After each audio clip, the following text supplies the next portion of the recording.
Hello everyone, welcome to the Gyan Sthali classes. Guys, आज के इस वीडियो में हम एजुकेशनल थिंकर्स में रविन्द्रनाथ टैगोर की जो शिक्षा दर्शन है, उनका जो शैक्षिक विचार है, ठीक है, उनके एजुकेशनल थॉट्स को पढ़ेंगे। इसके पहले की वीडियोस में मदन मोहन मालवीय और गांधी जी को हम पढ़ चुके हैं। उसी कंटिन्यूटी में आज की वीडियो में हम रविन्द्रनाथ टैगोर का दार्शनिक विचार तथा शैक्षिक विचार क्या है, किस तरीके से वो शिक्षा व्यवस्था को देखते हैं, ठीक है, जो उचित शिक्षा है, जो वास्तविक शिक्षा है, वह किस प्रकार की होनी चाहिए, इन सब का डिस्कशन इस वीडियो में किया जाएगा। अक्सर रविन्द्रनाथ टैगोर से क्वेश्चन आते हैं, क्योंकि रविन्द्रनाथ टैगोर जी की जो शिक्षा की को देखने का नज़रिया है, वो एक तरीके से प्रकृतिवादियों की तरह है, ठीक है। वो शिक्षा को प्रकृतिवादी के तौर पे देखते हैं, ठीक है। और इसके अलावा उनकी जो महत्वपूर्ण बात है वो है एडजस्टमेंट की, ठीक है। शिक्षा वो होती है जो किस तरीके से एडजस्ट करना सिखाए नई परिस्थिति में। तो इतनी बात हम इस वीडियो में करेंगे और उनके शैक्षिक विचार को अच्छे तरीके से समझने की कोशिश करेंगे। तो चलिए शुरू करते हैं। सबसे पहले कोटेशन हमारे सामने आएगा।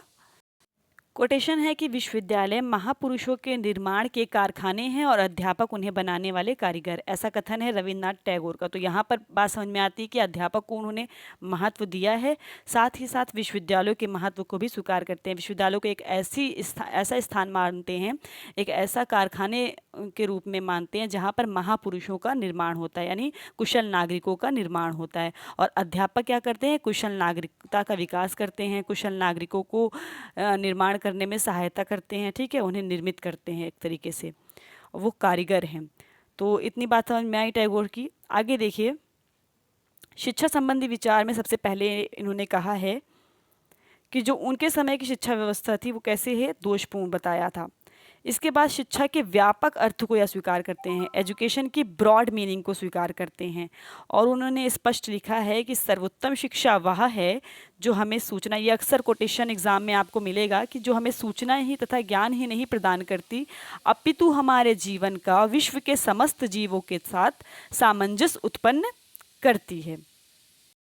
अब इस कोटेशन को समझिए कि रविन्द्रनाथ टैगोर जी कहते हैं कि सर्वोत्तम शिक्षा यानी एप्रोप्रिएट एजुकेशन क्या है, जो हमें केवल जानकारी या नॉलेज या ज्ञान ही ना प्रदान करे, ठीक है। एजुकेशन केवल ज्ञान का साधन नहीं है, बल्कि एजुकेशन वह होती है जो हमें दूसरी सिचुएशन में या दूसरी परिस्थिति में एडजस्टमेंट करना सिखाए। आपको ये बात समझ में आ रही होगी कि सिंपल लैंग्वेज में किस तरीके से हम नई परिस्थिति में एडजस्ट कर सकते हैं, ये हमारी शिक्षा व्यवस्था को दर्शाता है, ठीक है। तो टैगोर के नज़दीक सबसे उत्तम शिक्षा वह है जो आपको नवीन परिस्थितियों में सामंजस्य करना सिखाए, ठीक है, समायोजन करना सिखाए। तो इतनी बात इन्होंने कही है, बहुत ही इंपॉर्टेंट महत्वपूर्ण बात है, ठीक है। ये अक्सर कोटेशन एग्जाम में हमें देखने को मिलता है। दूसरी बात कहते हैं कि शिक्षा के संबंध में उन्होंने लिखा है कि शिक्षा मस्तिष्क को अंतिम सत्य खोजने योग्य बनाती है। शिक्षा क्या है? जिसके माध्यम से अल्टीमेट रियलिटी क्या है, इसको जानने का बालक इच्छुक होता है। कैसे हम जान सकते हैं कि वास्तविक सत्य क्या है? इसी को शिक्षा कहते हैं, ठीक है। इसके योग जो बनाती है प्रक्रिया, वह शिक्षा प्रक्रिया है। इसके साथ ही साथ शिक्षा वह है जो सांसारिक वस्तु ही नहीं है, ठीक है। एक तरीके से शिक्षा क्या है? सांसारिक वस्तु ही नहीं है, बल्कि आंतरिक प्रकाश है, एक तरीके से आंतरिक जो इंटरनल लाइट देती है, ठीक है, इंटरनल फीलिंग्स जिसके ज़रिए से आती है, जो शिक्षा प्राप्त करने के लिए बिहेवियर से रिलेटेड, ठीक है। केवल सांसारिक ही नहीं है कि पढ़ लिख लिया और आपका सब क्या नाम है, सुख जीवन जो है बहुत ही सुखदायक हो गया और जीविकोपार्जन अच्छे से हो गई, केवल सांसारिक विलासता में आप विलीन हो गए, ठीक है। जो आजकल की लाइफ है उसमें बहुत ज़्यादा बिजी हो गए हैं। केवल इस तरीके की शिक्षा व्यवस्था उचित शिक्षा नहीं है इनके नज़दीक, बल्कि शिक्षा क्या है? जो आपको अंदर से प्योर करे, ठीक है। बात कहने की समझ में आ रही है कि जो आपको इंटरनल रियलिटी है उसको एकदम प्योर कर दे, तो वह शिक्षा उचित शिक्षा है। यह शक्ति नहीं है बल्कि प्रेम है। बात यहाँ पर प्रेम की हो रही। शिक्षा से क्या होना चाहिए? प्रेम होना चाहिए। एक शक्ति नहीं है, फोर्स नहीं है कि ज़बरदस्ती मार करके पढ़ाया जाए या सिखाया जाए, बल्कि शिक्षा क्या है? प्रेम भावना से जो दी जाए और जो ली जाए, ठीक है। दोनों तरीके से, एक अध्यापक को भी प्रेम भावना से पढ़ाना चाहिए और शिक्षार्थी को स्वयं भी अच्छे तरीके से और प्रेम की भावना से हृदय मग्न होकर के सीखना चाहिए।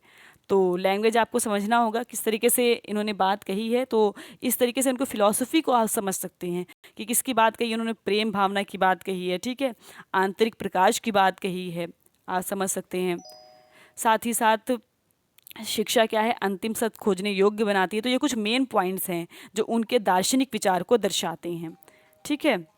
तो इतनी बात टैगोर के शिक्षा संबंधी विचार से हो गई। अब आगे देखिए, सबसे मेन जो हम लोगों ने इसमें पढ़ा उसको हम डिस्कस करते हैं। सबसे पहली बात सामंजस्य की हो गई। रविन्द्रनाथ टैगोर के नज़दीक सबसे महत्वपूर्ण जो बात आती है वो है सामंजस्य की, जिसको समायोजन भी कहते हैं, एडजस्टमेंट की। तो सर्वोत्तम शिक्षा वह है जो नवीन परिस्थिति में हमको एडजस्ट करना सिखाए। ठीक है। इसके बाद दूसरी बात क्या आती है, मस्तिष्क को इस काबिल बना दे, हमारा शिक्षा के माध्यम से बालक इस काबिल हो जाए कि वो नवीन सत्य को खोजने के योग्य बन जाए। ठीक है, क्या अल्टीमेट रियलिटी है उसको जानने के लिए बालक तत्पर रहे। तो इसकी बात भी रविन्द्रनाथ टैगोर जी ने की है। आगे बढ़ते हैं, शिक्षा के उद्देश्य। रविन्द्रनाथ टैगोर जी शारीरिक विकास, ठीक है, इस पर बल देते थे। मानसिक विकास आप समझ सकते हैं, ठीक है, ज़्यादा जब मस्तिष्क की क्या शिक्षा क्या है, जिसके ज़रिए से बालक नवीन ज्ञान का प्राप्ति करे या नवीन सत्य को खोजे, तो मस्तिष्क का विकास उसी के माध्यम से हो जाएगा। सामाजिक विकास यानी कुशल नागरिकता का विकास, राष्ट्रीयता की भावना को ये स्वीकार करते थे। ठीक है, राष्ट्रीयता की भावना को स्वीकार। अब सबसे महत्वपूर्ण आती है अंतर्राष्ट्रीयता का विकास करना। रविन्द्रनाथ टैगोर जी वसुधैव कुटुम्बकम भावना को महत्व देते थे। ठीक है, और उसके बाद विश्वास करते थे कि मानवता का विकास एवं दुखों की समाप्ति हो सकती है।